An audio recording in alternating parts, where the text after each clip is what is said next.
Dalam membina keluarga, tentu setiap orang menginginkan adanya kebaikan dan kebahagiaan dalam kehidupan keluarganya. Istri bahagia, anak-anak juga bahagia. Lalu, kenapa keinginan ini harus ada? Maka jawabannya, keinginan ini harus ada karena memberikan rasa kebahagiaan kepada keluarga ini sebagai bentuk perwujudan dari rasa cintanya seseorang terhadap mereka. Cintanya suami terhadap istri dan juga anak-anak. Yang mana kecintaan ini merupakan fitrah yang Allah Subhanahu wa Ta'ala telah tetapkan kepada jiwa setiap manusia. Sama halnya suami ke istri dan istri ke suami, atau ayah ibu kepada anak-anaknya, dan secara umum kepada kebahagiaan keluarga besarnya. Nah, lalu terkait hal apa kebahagiaan keluarga yang biasanya terjadi? Nah, maka jawabannya apa? Terkadang seseorang itu bahagia karena apa? Harta. Atau lebih halusnya begini, seseorang terlihat bahagia atau seseorang dinilai bahagia rumah tangganya karena tersorot pada ekonomi keluarganya yang baik. Dan memang tidak semua manusia dalam mengukur sebuah kebahagiaan itu dari harta atau ekonomi yang dimilikinya. Tidak semua. Namun jemaah, sekarang kita ini berbicara tentang penampakan yang ada. Yaitu faktanya, sebagian orang menilai kebahagiaan mereka itu karena apa? Indikasi dari tercukupinya ekonomi keluarga yang dimiliki oleh mereka. Nah, kecintaan keluarga terhadap harta atau terhadap ekonomi yang baik dalam rumah tangganya, sejatinya kalau kita lebih dalam memahaminya, ini sejalan dengan firman Allah. Apa kata Allah Subhanahu wa Ta'ala? Di dalam Quran surat apa? Siapa yang bisa jawab? Ya, dalam Quran surat Ali Imran ayat 14. Kata Allah di sana, Zuyyina lin-nasi hubbus syahawati minan nisa. Dijadikan indah pada pandangan manusia kecintaan terhadap apa-apa yang diingininya. Dari apa? Dari wanita-wanita. Wal banina, dari anak-anak. Wal qanatiril muqantarah, dari harta yang banyak. Minaz zahabi wal fiddah, dari jenis emas dan perak. Wal khailil musawwamah, kuda pilihan. Orang-orang dulu suka dengan kuda-kuda yang terbaik. Wal an'am, dan binatang-binatang ternak. Wal hars, sawah ladang. Dzalika mata'ul hayatid dunya wallahu indahu husnul ma'ab. Kata Allah Subhanahu wa Ta'ala, itulah kesenangan hidup di dunia. Dan di sisi Allah lah tempat kembali yang baik, yaitu surga Allah Subhanahu wa Ta'ala yang penuh dengan keindahan. Jemaah yang saya cintai karena Allah, ayat ini kalau kita cerna dengan baik, maka sejatinya melalui ayat ini tergambar sudah bahwa manusia itu secara fitrah suka untuk memiliki harta, suka untuk memiliki wanita, anak-anak, dan seterusnya. Mereka cinta terhadap ini semua, jemaah. Ya toh? Sehingga kita berbicara terkait apa? Harta, atau halusnya apa? Ekonomi, keuangan. Nah, sekarang kita mengkaitkan ayat ini dengan sistem ekonomi keluarga. Ya. Sehingga apa sih peran ekonomi keluarga dalam membangun kebahagiaan dan cinta keluarga? Tentu jawabannya, pengaruhnya atau perannya itu sangat besar. Ya, sangat besar ya, ekonomi keluarga. Dan akhir-akhir ini kita perhatikan bahwa isu ketahanan keluarga makin marak diperbincangkan di masyarakat khususnya. Ya. Terutama di Indonesia, negara kita. Hal ini tergambarkan ya dengan fakta semakin meningkatnya angka perceraian. Ya, angka perceraian semakin meningkat. Khususnya gugat cerai yang dilayangkan ke meja pengadilan. Banyak jemaah, banyak sekali. Ya, tersebar di media sosial berita-berita terkait hal ini, perceraian, gugat cerai di pengadilan dan seterusnya. Nah, kalau kita kritisi, kita fahami dengan pelan namun seksama, dengan cermat kita mencerna apa yang terjadi, maka kita pahami faktor itu pasti apa?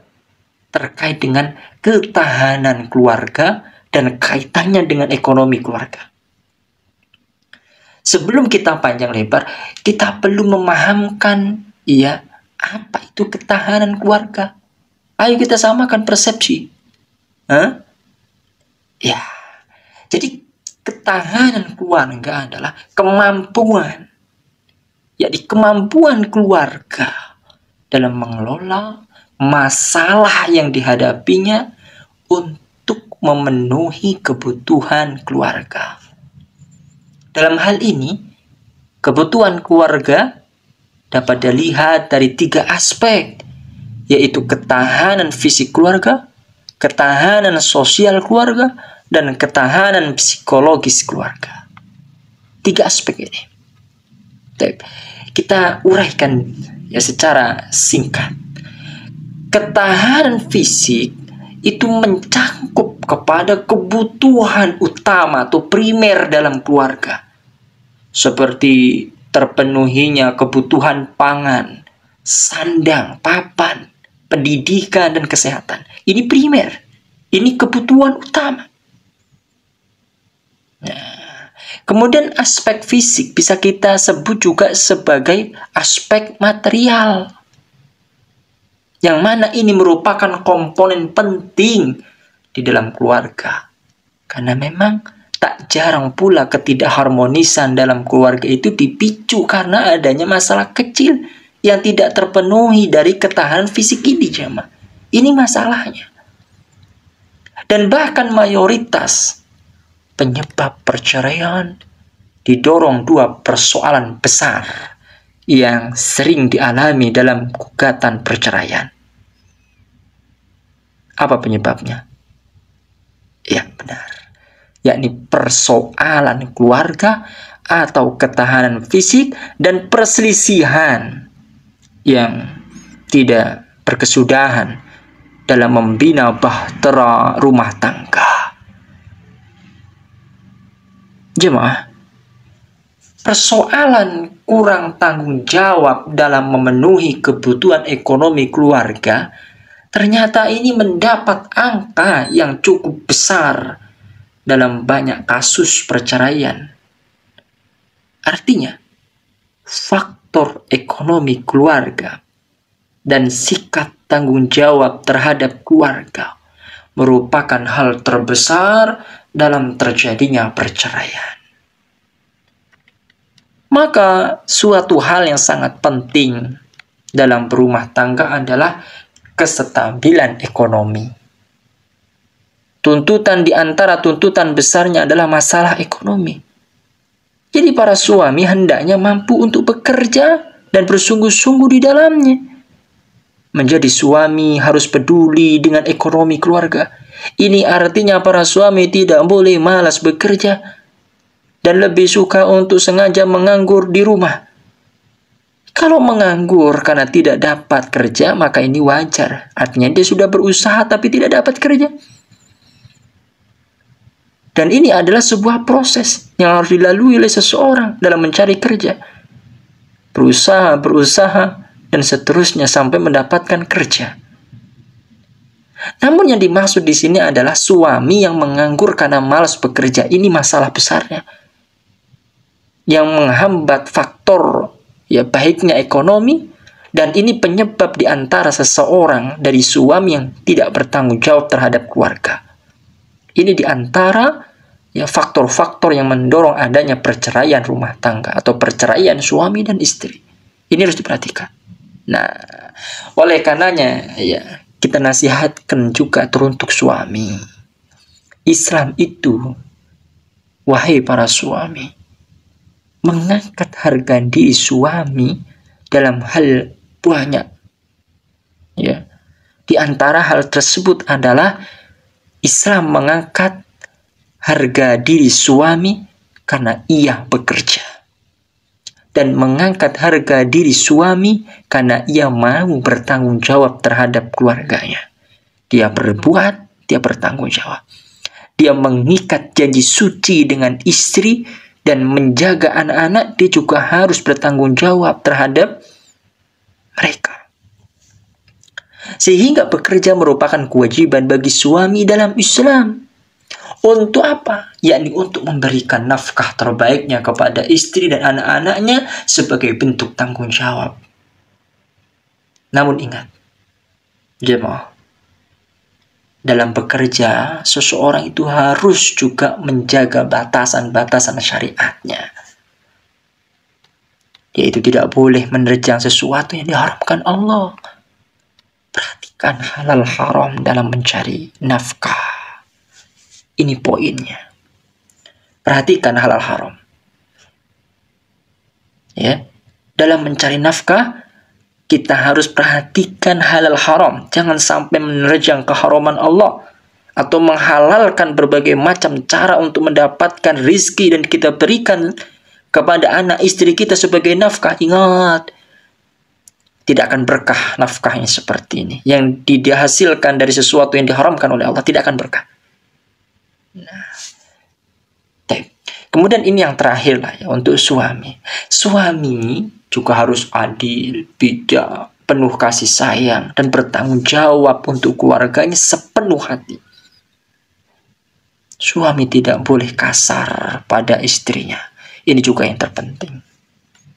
Jemaah, kalau tadi kita berpesan kepada suami, kita sekarang berpesan kepada istri. Teruntukmu istri, harap bersabar. Ketentuan sudah Allah tetapkan kepada seluruh hamba-hambanya. Semua berproses. Doakan suami agar Allah mudahkan dan kuatkan ia dalam berusaha mencari nafkah. Hadirkan dalam hati kita cinta, kasih sayang, lemah lembut kepada suami. Hargai pemberiannya dan berilah pelukan yang hangat teruntuknya. Kuatkan hatinya dan kuatkan mentalnya. Serta untuk keduanya, yaitu suami dan istri. Jika ada permasalahan apapun itu, besar atau kecil, maka hendaknya musyawarah.